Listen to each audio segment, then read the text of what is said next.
Dipo, apa yang bisa Anda sampaikan pada kami di sini, Dipo? Iya, selamat pagi Gita. Ya, di bawah guyuran hujan tentu suhu menjadi sejuk. Ini juga yang dirasakan di dalam kediaman calon presiden nomor 1 Bapak Anies Rashid Baswedan. Tadi Bapak Anies sudah sarapan dan juga sudah sholat subuh berjamaah bersama dengan keluarga. Tentu kita akan sapa dan kita akan berbincang secara langsung dengan Pak Anies.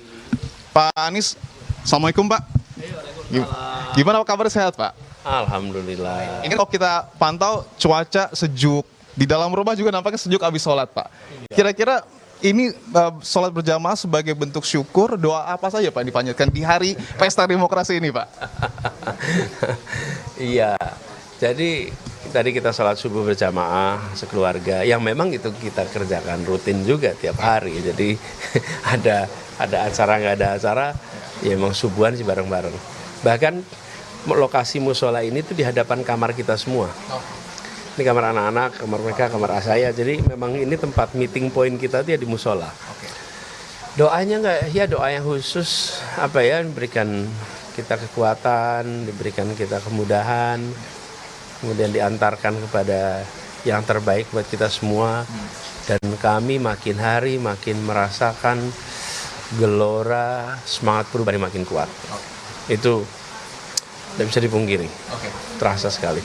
75 hari kampanye, 3 hari masa tenang, hari ini pembuktian Pak. Apakah apa yang Bapak katakan tadi akan terbukti di TPS Pak? Kira-kira bisa diceritakan sedikit, nanti flow-nya akan seperti apa, bersama keluarga ke TPS atau gimana Pak? Iya, pagi-pagi ya kita bersama keluarga ke TPS.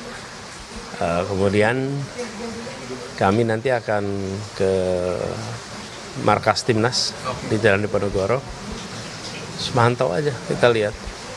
Jadi relatif santai hari ini.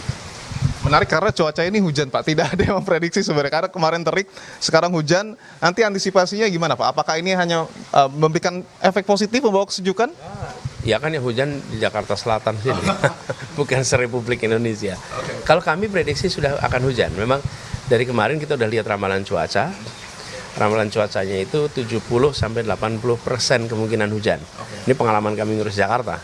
Kalau angkanya segitu, maka ya kita tidak bisa mengatakan pasti, tapi hampir pasti itu hujan. Jadi teduh, tenang, adem. Mudah-mudahan pemilunya juga begitu, tenang, teduh, adem. Bicara penampilan Pak, Bapak kan biasanya kalau sebelum diwawancara wartawan itu memperhatikan penampilan, sisir, kemudian juga pakai tisu. Kira-kira nanti penampilannya, outfitnya apa Pak? Enggak, kan selalu outdoor. Oke. Kalau outdoor itu, maka berkeringat. Iya. Dan saya ini orang yang memang mudah sekali berkeringat. Sampai kadang-kadang tanya, Pak Anies kecapean ya? Enggak, saya ini enggak capek. Ya, memang metabolisme saya begitu, mudah sekali berkeringat. Karena itu saya selalu pakai tisu. Jadi teman-teman media udah hafal. Kalau mau doorstep, habis masuk doorstep kitanya berkeringat penuh gitu. Nah, itu aja sih. Sekarang sih nggak ada yang khusus. Kalau di rumah ya begini aja. Sarungan, pakai baju biasa. Menjelang pukul 6 sampai dengan pukul 7 masih santai-santai ya Pak ya. Saya mau nanya yang sedikit serius Pak Anies. Pak, kalau kita lihat pemilu, boleh silakan Pak. Kalau kita lihat pemilu 2024 ini kan cukup berbeda Pak. Ketika misalnya kita berbicara soal pemilu 2019, tekanannya itu ada di katakanlah dua paslon gitu. Saling menyerang itu adalah hal yang wajar. Tetapi kalau kita lihat saat ini, tekanannya juga kepada pihak penyelenggara. Bapak memaknai pemilu saat ini sebagai suatu hal yang penuh tantangan kah? Atau seperti apa Pak? Ya, kan rame dibicarakan, ada dirty vote kemarin keluar, kemudian ada juga seruan-seruan dari kampus, seruan dari mahasiswa, yang itu tidak bisa dipungkiri, memang mencerminkan situasi yang ada di lapangan. Tapi saya kok yakin ya, bahwa para penyelenggara itu yang jumlahnya juta, TPS-nya aja 800.000. Kalau di satu TPS itu ada 10 orang, berarti 8 juta nih yang terlibat.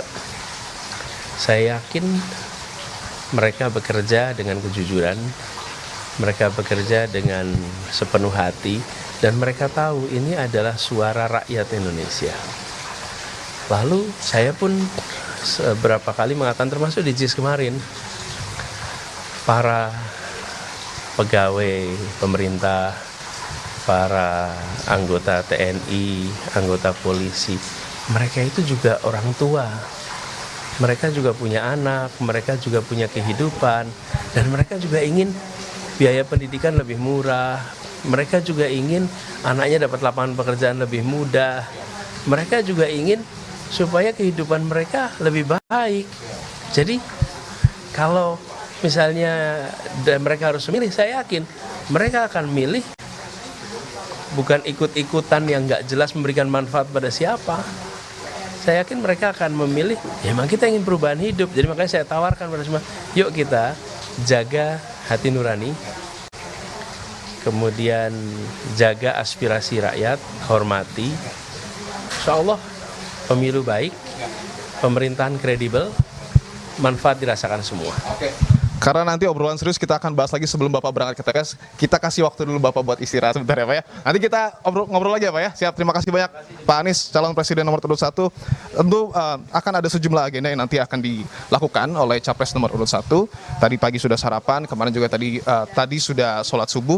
Nanti seperti yang kemudian biasa dilakukan oleh Anies Rashid Baswedan bersama dengan keluarga, akan ada katakanlah seperti sungkeman gitu yang dipimpin oleh ibunda dari Anies Rashid Baswedan, itu sekitar pukul 6. Artinya nanti kemungkinan besar sekitar pukul 6.30 sampai dengan pukul 7 Anies Rashid Baswedan bersama dengan keluarga akan menuju ke TPS 60. Tidak jauh dari dia, kurang lebih 100 hingga 200 meter begitu, dengan berjalan kaki sesuai rencana begitu ya, jika memang cuaca mendukung. Artinya kita masih akan saksikan lagi bagaimana kemudian nanti prosesi doa bersama kemudian akan dilakukan oleh keluarga Anies Rashid Baswedan. Kemudian juga nanti Anies ini juga akan menuju ke TPS. Tentu ini adalah momen yang sangat ditunggu-tunggu karena kita akan saksikan capres nomor urut 01 akan memberikan hak suaranya di dalam pesta demokrasi yang sudah kita nantikan selama ini, Gita. Terima kasih banyak Dipo. Nanti kita akan kembali ke Anda. Hati-hati hujan liputannya. Sampai ketemu lagi nanti Dipo. Kita kembali ke Mbak Mita. Mbak Mita, tadi kan